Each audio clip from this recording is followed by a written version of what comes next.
When designing your Amazon FBA product, there's three things that you need to do. The first is to design your logo, and your entire brand revolves around your logo. And I'm going to show you how we designed this logo and how you can design your own Amazon logo. The second thing you need to do is to design your packaging. And I'm going to show you how to hire a designer to professionally design your packaging, as well as show you how we designed our packaging for this new product that we're going to be releasing very soon. And the third thing that you need to do is to actually design the product itself. Design the thing that you're actually going to be selling. And I'll go over in detail how you can design a product that you're going to sell on Amazon. And make sure to like this video because I'm going to share with you exactly how to design your Amazon product, as well as show you how I'm designing a new product that I'll be launching on Amazon in 1 month. And I partnered with a random student in my Amazon FBA program, and we've been documenting the entire process of creating and launching this product on Amazon. This is episode number 4, and make sure to subscribe because next week we're going to be talking about how we did all the legal stuff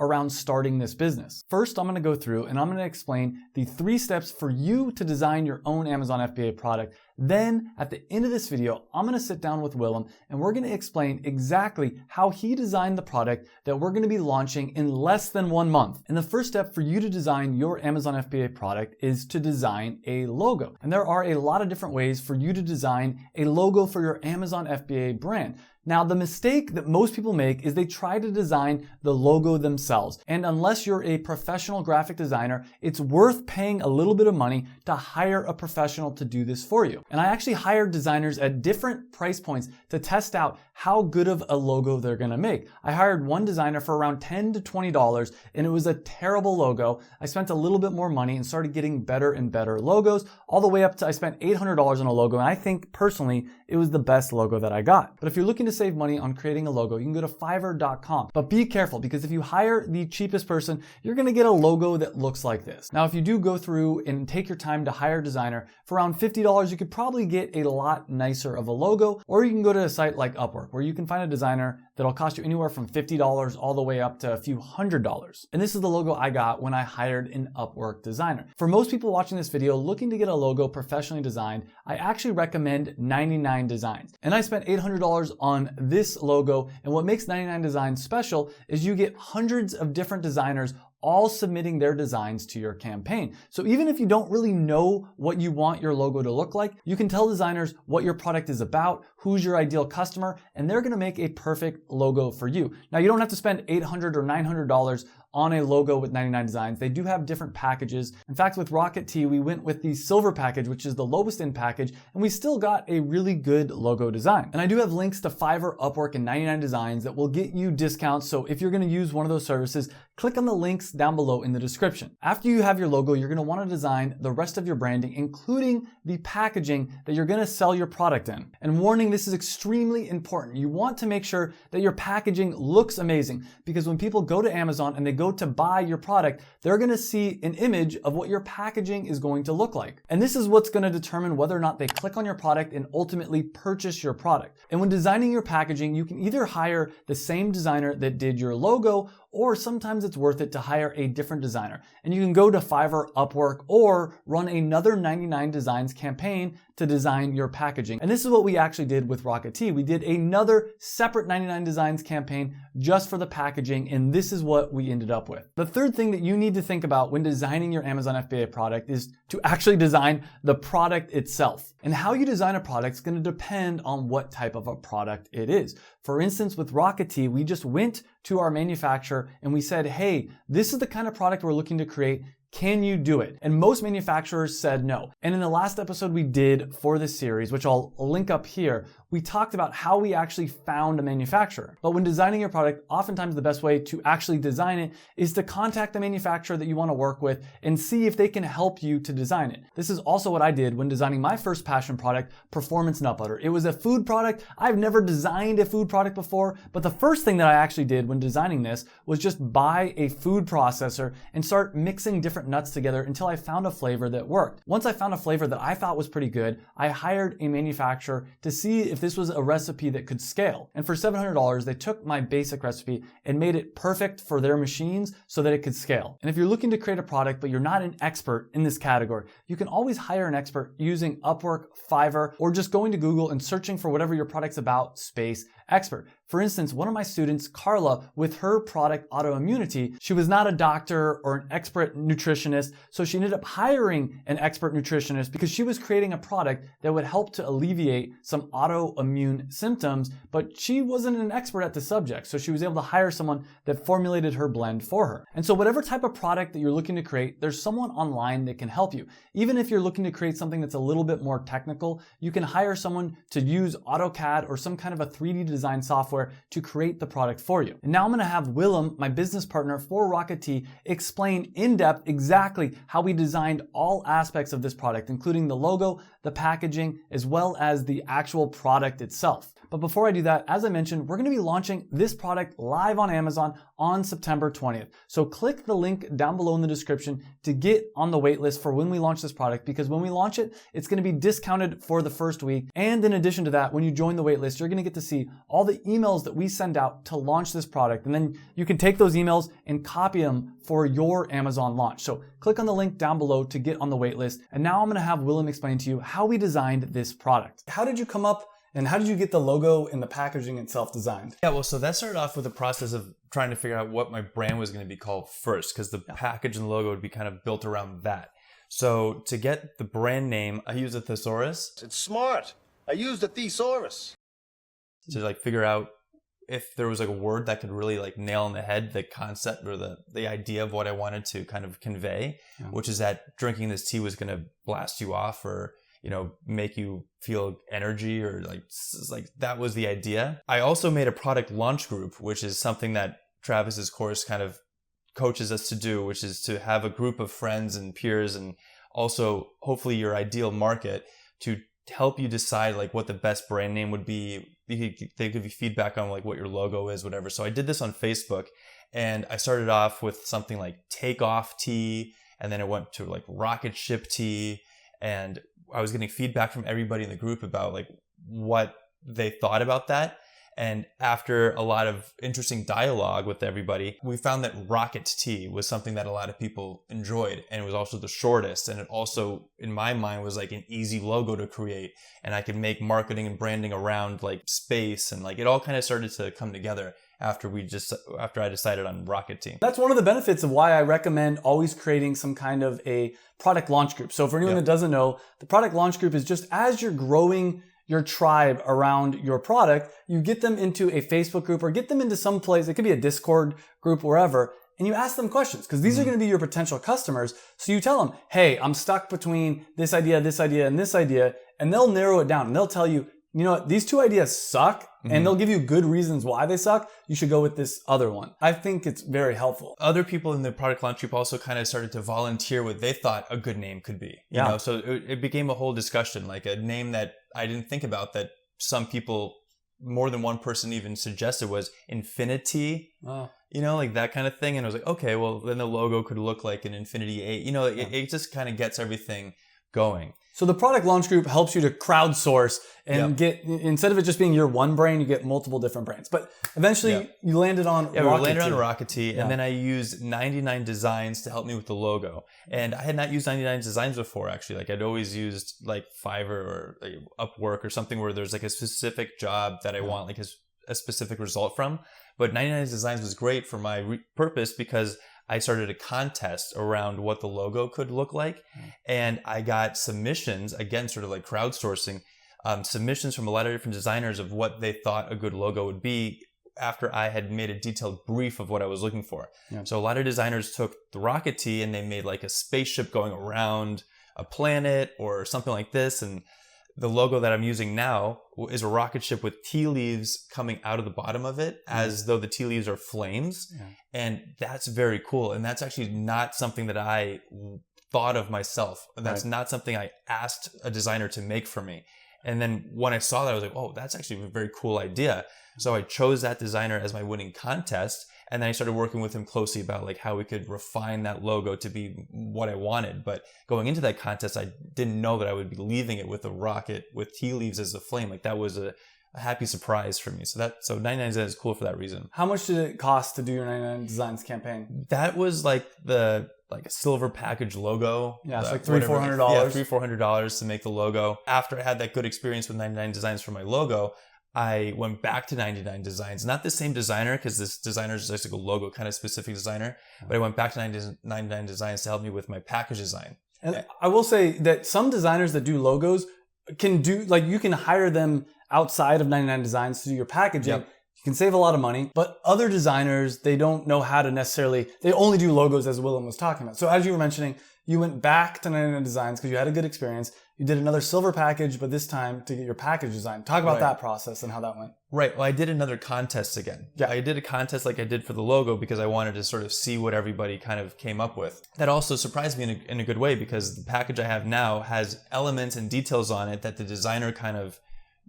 offered to me that I'd never really asked for. It was a really cool process to go through the contest again. A lot of people were submitting some ideas. One designer stood out more than the rest, as the most professional, the most easy to communicate with. A lot of designers on 99 Designs don't necessarily speak English as their first language, so it's nice when you can just kind of explain what you want and the designer kind of knows what you want. So I had a good experience with this designer I used ultimately because we could communicate well together. At the time I was designing this package with her, learned more about the abilities that my package manufacturer had, which is that I could have like a matte black package with metallic finishes and gradient and all this stuff. So as I realized that those features were available to me in the package design, I then went to my designer. I said, let's make a really cool gradient. I want all the words to have this metallic kind of effect. And then we leaned into that to sort of make the package look more like what it is now. This is another really important thing. If you're designing your packaging, make it look amazing and premium. And something that we haven't talked about yet is part of the reason why I found this idea, and I thought this was such a good idea, the high caffeine tea, is I was on Amazon, I was doing product research, and I did a video where I talked about how I did the product research to find this product. I'll link it up here. But the basics is Amazon is a search engine. People go to Amazon and they type in things that they want to buy, and you want your product to show up in the search results when they type it in. So for instance, I was able, using helium-10, to figure out that a lot of people were searching for high caffeine tea, highest caffeine tea, high energy tea, things like that. And I know that when people search high caffeine tea, they're going to get a list of all the products on Amazon. And when you look at the existing list of high caffeine tea products, they're all pretty boring. None of them actually scream high caffeine tea to me. So that was a big thing that we're doing different with Rocket Tea, is we're making packaging, as we'll show you right here, that says high caffeine tea on it. It's black, so it's black with red writing. So it's a big contrast from the rest of the teas that are on there and the Amazon background. So if you're searching on Amazon for high caffeine tea and you see this product, you're going to think, wow, this is exactly what I want, and it looks premium. So those are some things to keep in mind as you're selling your product on Amazon, is think about, is this something that when the customer sees the packaging, when the customer sees the product, are they going to want to click on it and buy your product? And Willem and his designer added a lot of elements to the packaging to make it a little bit more premium, a little bit nicer. What were some things that you added on the packaging that made it maybe stand out a little bit above other types of packaging? Well, I was going for a very obvious package, Travis was mentioning, sort of if you're looking for high caffeine tea, this is the choice that you should make. So we did a matte black finish, we had gradients, we had kind of metallic colors, and also I had on the back kind of a caffeine content meter that sort of did a comparison of all the other products like green tea, black tea, matcha, energy drinks, and then how high the caffeine content of Rocket Tea is, which is 200 milligrams per tea bag. So I kind of had fun with that, and on the package it says the highest caffeine tea in the universe. We sort of just really claimed the most caffeine ever sort of accolades. So that's how Willem designed the logo in the packaging. Any other things that you'd talk about? Any other tips for people out there that are designing their logo or their packaging? Well, yeah, I would get started with a product launch group, or it's just asking your friends for advice. That's really kind of what the idea is. And you might think that you have a really clear idea of what it should be, and you run it in your own head and it sounds good and it rolls off your own tongue. But, you could just ask somebody what they think, and they could just have a very great point of why maybe you should think differently. So just get feedback from a lot of different people.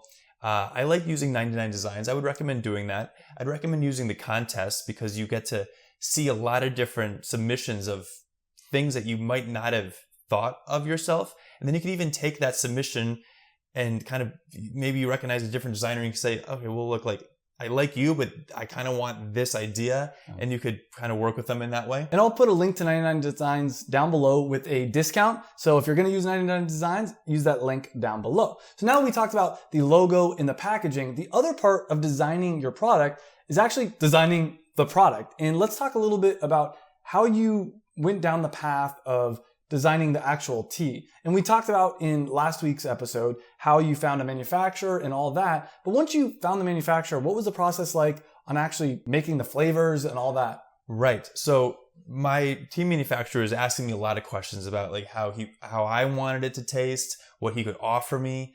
And I was going back and forth with him a lot about what kind of tea I wanted. And I drink a lot of tea, so I know what kind of tea I like. But then to go again, like back into that sort of product launch group sort of thing, like I don't want to ask everybody like what's your favorite tea, because I would just get overwhelmed with different opinions and different answers. That's one thing. Like when you're making a business and you're asking these questions, everybody has an opinion. You know, when you ask them for somebody's opinion, they're going to give it to you. So I kind of didn't want to get like overwhelmed with too many different opinions. So I actually just went back to my manufacturer and I said, what tea do you sell the most of? Like, what's your most popular tea? What's your most like high selling, most popular tea? Like what date, like, you know, you have the data. Like, you know, I don't want to tell you that I want to create like some cinnamon cherry tea. Like I have no idea. So he just said like, this is my best selling tea, which is a passion fruit black tea. And I said, let's just run with that then. And he also said that coincidentally, and good for me, that the passion fruit black tea, the flavors that are already in that are the best for masking the high caffeine content that's already, that we're adding to it. Because caffeine itself is a little bit bitter, like in its pure form. So finding a tea that tastes great and also kind of masks that flavor, it turned out passion fruit black tea was like that exact tea. And this is a key point. When you're first launching a product, a lot of people want to come out with 10 different flavors all at the same time. Do not do that. Start with one specific SKU, which stands for stock keeping unit. It's one flavor, one color, one whatever you're going to do. Just test the market. And the reason, there's a lot of reasons for this, but one is if you have multiple different products, it's almost like running multiple different businesses, because one might go out of stock and you have to order more of that one. Then the next day, the other one goes out of stock. And a lot of times manufacturing companies will make it so if you have to order 10 pounds of tea, now you have to order 10 pounds of every single flavor. So your startup costs are going to go up by a lot. Right. I also think it was really smart that he picked the most popular one. There's times where you want to go really niche and things like that, but your product's already niche. It's already highest caffeine tea in the world. So it makes sense to do a flavor that is very popular. Right. And the third thing is passion fruit, passion product. Perfect. Yeah, it was just perfect. Yeah. great Very coincidence there. So once you decided on what the flavor was going to be, what was the next step? So the next step after deciding what the flavor was going to be was that my tea manufacturer is going to have to then take this flavor, do his process to add the caffeine to it, and then send to me a sample. He basically made this high caffeine tea and then mailed to me a sample. And the sample was just loose leaf tea in a bag. It wasn't like individually tea bags or anything like that. And I had to sort of measure it out on my own. He actually was like, he sent me a nice box though, actually. Like it had a scale in it and a brochure in it. Like it kind of a nice little thing. And he told me like, this is how much you should weigh out. This is how long you should steep it for. So I kind of followed his instructions and I sampled the tea. And I gave samples to a lot of different tea houses and coffee shops where I felt like people would kind of know a lot about tea and could actually give me some like constructive criticism or some feedback that was worthwhile.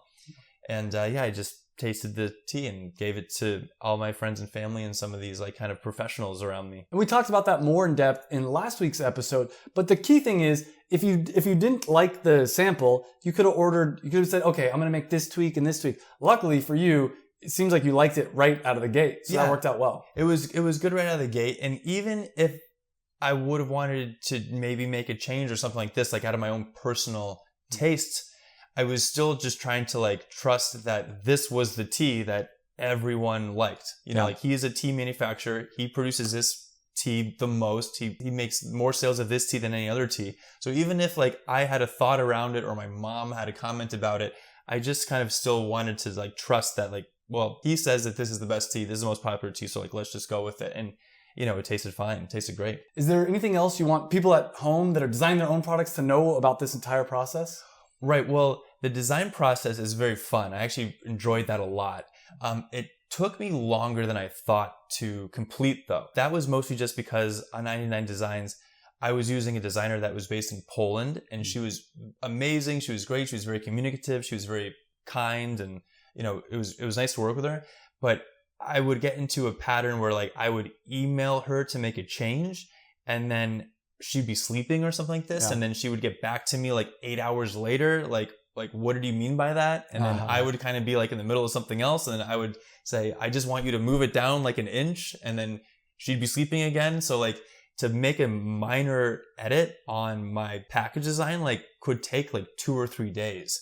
And that was just a little bit annoying, like as opposed to having like a designer looking over my shoulder, just like, okay, just drop that, got it. Like it could take 10 seconds. And this is a principle of business.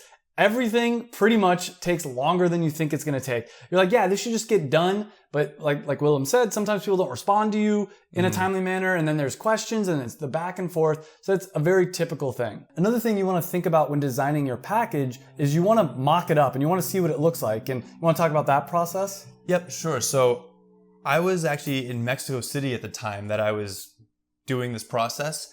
And I went to a grocery store in Mexico City with a measuring tape and literally tried to find like a bag of cereal or trail mix or like something that had the exact measurements of what my product was going to be like. And I found a bag that was like pretty much the same, and it was trail mix. That's why that was in my head. And I went to a place in Mexico City that made vinyl stickers, like custom made vinyl stickers. And I had them made a vinyl sticker of my package logo or package design, and I literally peeled the sticker and put it over that bag of trail mix that I had. Yeah, right here. So this will actually get you to see in your hand what your design looks like. So as you're designing it, don't just go based off the computer images. Do what Willem did. Go out in the real world and get a real product that you can put the stickers on. Right, yeah. And this was something that I thought I could use like to start populating my website with images, or I wasn't sure if I would like use this to like get ungated on Amazon. Get ungated on Amazon. Yeah, get temporary photos. There's so much use for this. Right, exactly. So this is just a bag of Mexican trail mix with stickers on it. And we're documenting the entire process of Willem and I starting Rocket Tea. But if you want to know how to start your own Amazon FBA business, create your own passion product, check out this playlist right here. It's a complete, free, step-by-step Amazon FBA course. All the videos are on YouTube, 100% free. It's like 6 hours of content. So click on that playlist. I'll see you in the next video. And thanks for watching.